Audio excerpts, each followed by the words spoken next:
And God said, this is the token of the covenant, solemn pledge which I am making between me and you and every living creature that is with you for all future generations. That includes me. That's why I can sit here and say that I have my own personal covenant with God, given in Genesis chapter 9 and confirmed 9, 10, 11, and 12. I have my own. All the other covenants are means. This is the original. This is the Magna Carta of Christianity. Genesis chapter 9. Verse 11. What's the sign of my covenant? A rainbow in the sky. I set my bow, my rainbow, in the clouds. Now, I wonder that is a rainbow made by evolution? And what was it before it was a rainbow? And how did it, if it evolved, how did it go from one stage of evolution to another to become a rainbow? I'd like for some scientists to email me that answer. I'm at CSMINISTROY, csministry@AOL.com. Tell me, how did the rainbow evolve? I set my bow, verse Genesis 9:13. I set my bow, rainbow, in the clouds, and it shall be a token or a sign of a covenant or solemn pledge between me and the earth. And it shall be that when I bring clouds over the earth and the bow rainbow is seen in the clouds, I will earnestly remember my covenant. My personal covenant with God as a human being is renewed every time I see a rainbow. It's a reminder. I say, okay, God, I know you remember me. And it shall be that when I bring clouds over the earth and the bow rainbow is seen in the clouds, I will earnestly remember my covenant, or solemnly pledge, which is between me and you and every living creature of all flesh.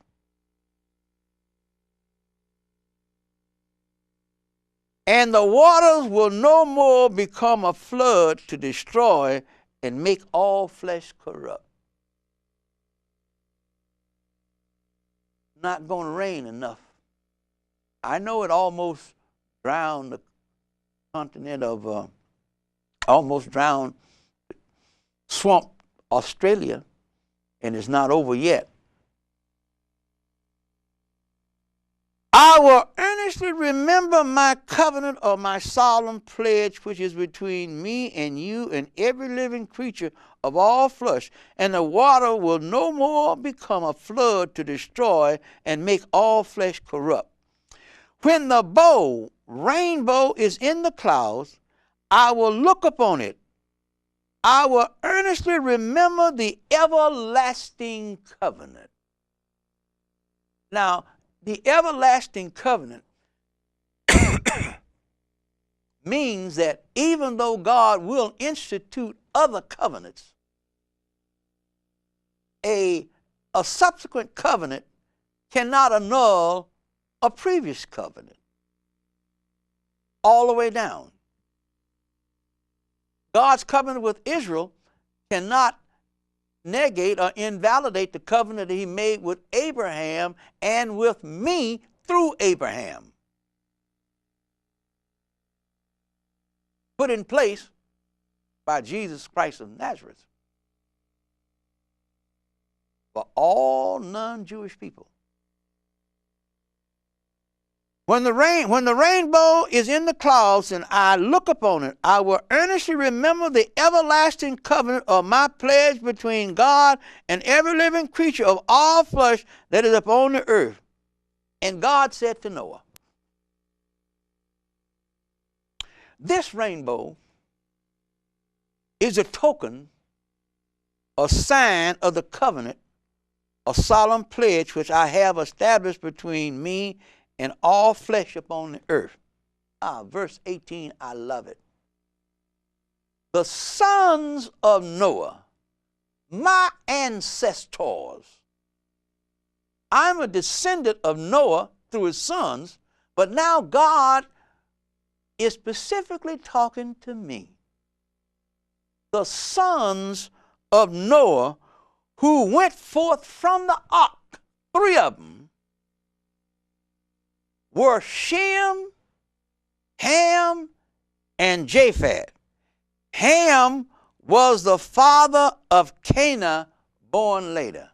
Now, I wonder why would God put this little remark in there about the descendants of Ham.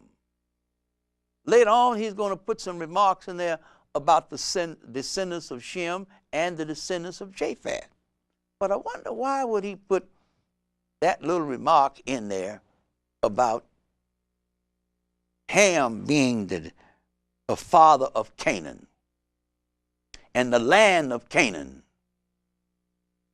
commonly called Palestine or Israel. These are the 3 sons of Noah, and from them the whole earth was overspread and stocked with inhabitants, or was repopulated. Every human being on earth is a cousin of another cousin. We're all one family. That's why our parts are interchangeable. That's why our parts are interchangeable. Even though we can't change the color of our skin, what's underneath there is interchangeable. That which can be regrafted. Some parts of the body can't be regrafted. 19. Now verse 20 begins the history of civilization after the flood.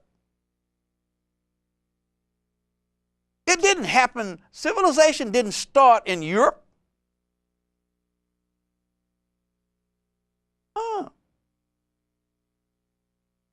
Civilization started after the flood, started in Genesis chapter 9, verses 20.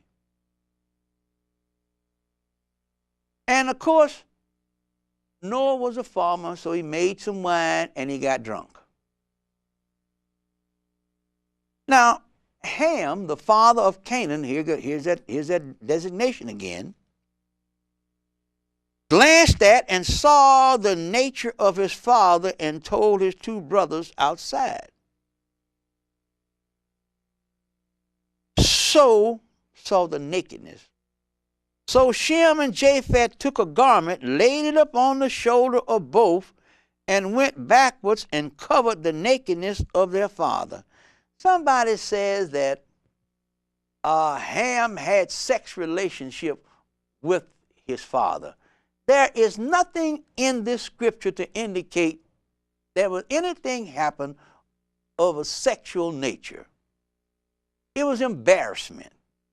If we follow God's revelation, now man can imagine anything he wants to, but the 2 boys took a blanket and backed up so that they didn't want to see their father's nakedness. They didn't want to have sex relationship with him. Whole denominations have sprung up and religions have sprung up because somebody had sex with him. So Shem and Japheth took a garment, laid it upon the shoulder of both, and went backwards and covered the nakedness of their father, and their faces were backwards, and they did not see their father's nakedness.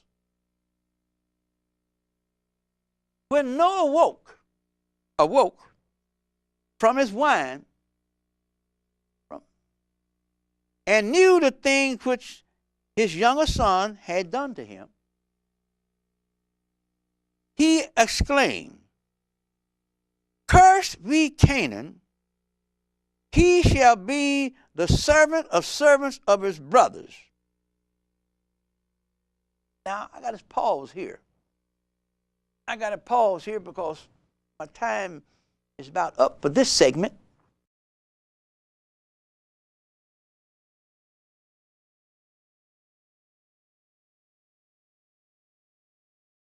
Again, let me say welcome to the Ask Reverend Lee Gospel Program.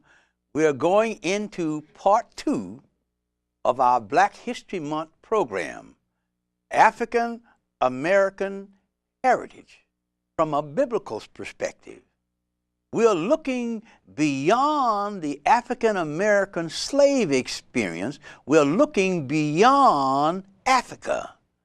And in the first segment, we started off with the origin of modern civilization, and we picked it up in Genesis chapter 9, verse 8. And we have read up to, I think we're at 24, Genesis 9:24. And in the first segment, we had some interesting, exciting, and attractive visuals for you. On camera 1, we showed you the Black History Month poster, looking beyond the African American slave experience. On number 4, we showed you our logo, African American Heritage Month. And I said that I wish that Black History Month could be changed to African American Heritage Month to take a look at black history in its broader scope beyond the African slave experience.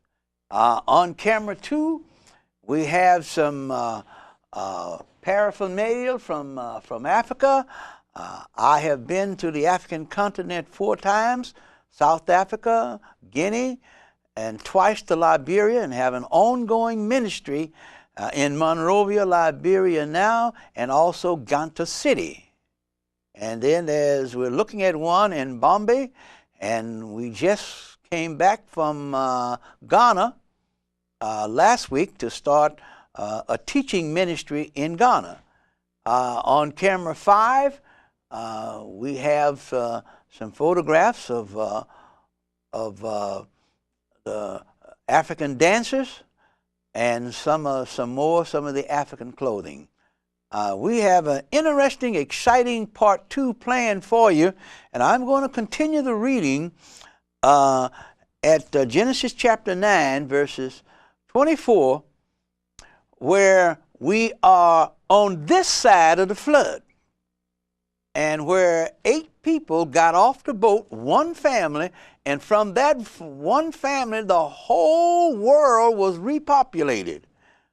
We found that in Genesis 9:19.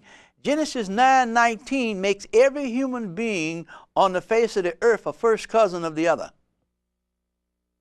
Our skins might be different, our hair might be different, our facial features might be different, what have you, but we're all first cousins. We all came from the same father and mother. And I'm not talking about no Mother Earth. I'm talking about Father Noah and his wife. So, and in verse 24, this is post-flood history leading up to the 4th of February, 2011. I'm covering the 3,500 years. In 22 and 23 and 24, one of the sons, Ham, the progenitor of the Hamitic people, or African people, or black people, or whatever you want to call them, he took a look on his father's nakedness. It wasn't the thing to do.